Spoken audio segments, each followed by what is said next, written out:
How do you not give it to Marshawn Lynch? How do you not do it? I mean, my God, he's the best running back in the league. 1 yard, can't even get it to him. I don't get it.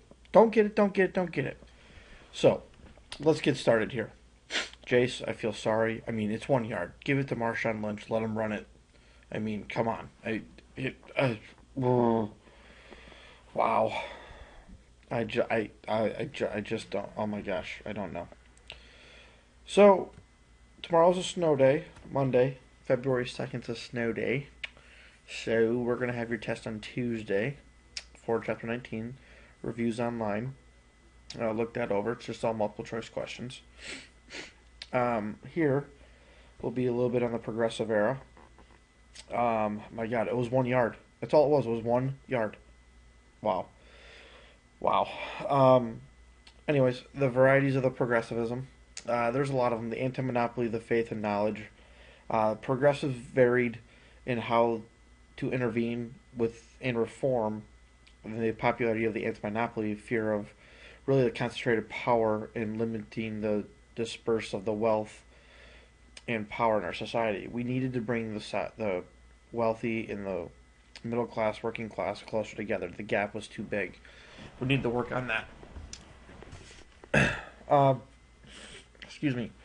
Social cohesion, welfare of a single person was dependent on the welfare of society, and faith and knowledge, the principles of natural and social sciences, and kind of modernize the government a little bit.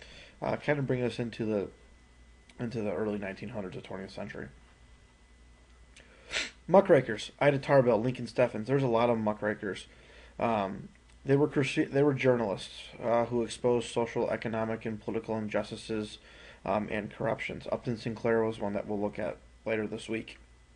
At first, they targeted trusts, really the robber barons and the Railroad Society. Ida Tarbell studied on the Standard Oil Company and really was trying to gain attention toward government and political machines. Writings of Lincoln Steffens helped arouse sentiments for a lot of urban reforms, and the pictures like Jacob Riis took, those were the reforms that were really going to get started and getting movement to help out all of society.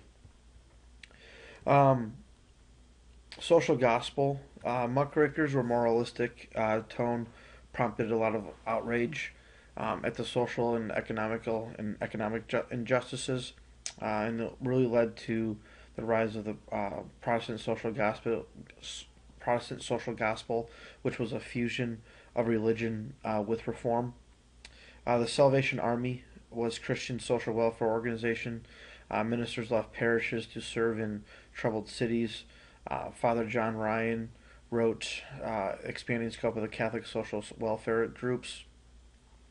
Religion and reform gave progressives a moral component and commitment to redeem lives of even the least favored citizens, and this was really trying to go after everybody, help out all um, ranks in society.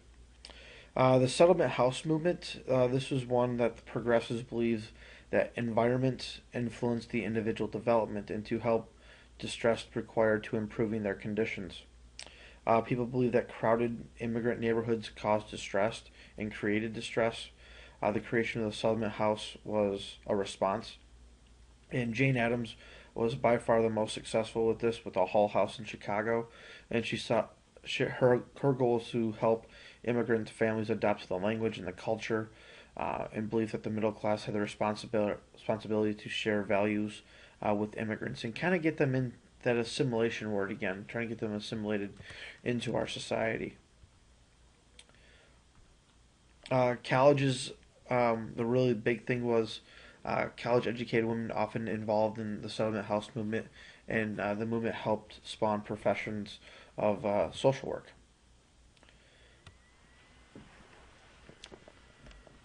Progressive values, um, application of scientific methods, knowledge, expertise, well designed bureaucracy um, needed a well educated society as well. In the rise of social sciences and scientific methods um, used to study society and to use to study institutions.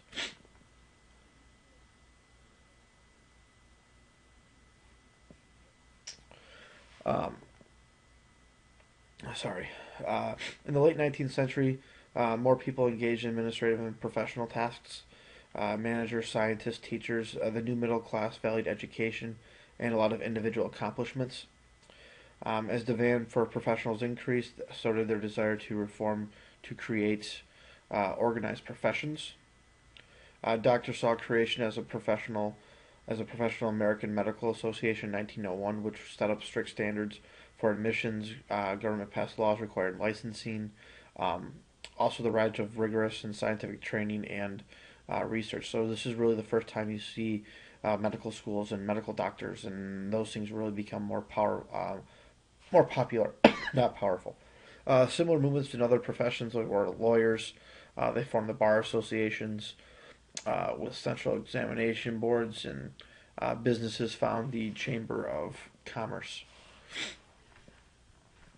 Um, Moving on here, women and professions.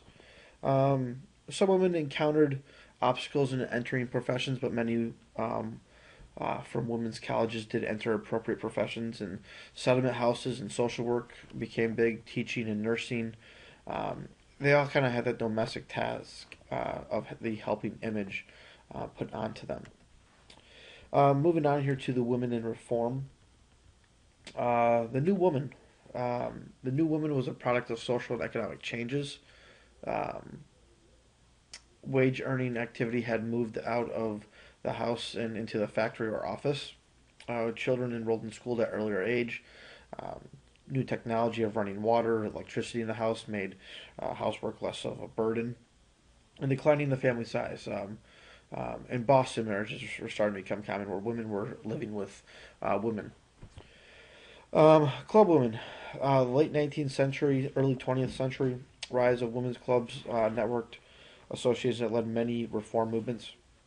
The General Federation of Women's Clubs at first was cultural and later focused on social betterment. Clubs represented the effort to extend women's influence out of traditional role in the home and create a new public space for women. Um, and women's trade union league rallied women to join unions and aid uh, female labor. Then the next big thing came was obviously women's suffrage, and it didn't really fully come in until 1920. The women's suffrage movement was first advanced through agreements that women deserved the same natural rights as men, and opponents said society needed a distinct female sphere. Uh, Early 20th century suffragists were more organized. Anne Shaw, Carrie Chapman Catt formed NASA organization, the National American Women's Suffrage Association, and they began to make safer arguments that for suffrage and that voting would not ruin a distinct sphere uh, and allow women to bring a special virtue to society. In 1910, Washington extended suffrage to women. Was little more hesitant in the East because of associations with ethnic conflict of Catholics over temperance movement. And then finally, in 1920, the 19th Amendment ratified guaranteeing female political rights. Um, Alice Paul in the Women's Party wanted to fight for an equal rights amendment to prohibit discrimination based on sex. So we'll stop there through the women, and we'll get add on to the assault on the parties for my next one. Again, tomorrow's a snow day, Monday, February 2nd. I'll send you a quick assignment in the morning, and then after that, enjoy your day and do some shoveling because there's a lot of snow out there, and it was 1 yard. 1 yard. That's all they could do. They needed 1 yard, and they didn't do it. Ugh. Bye.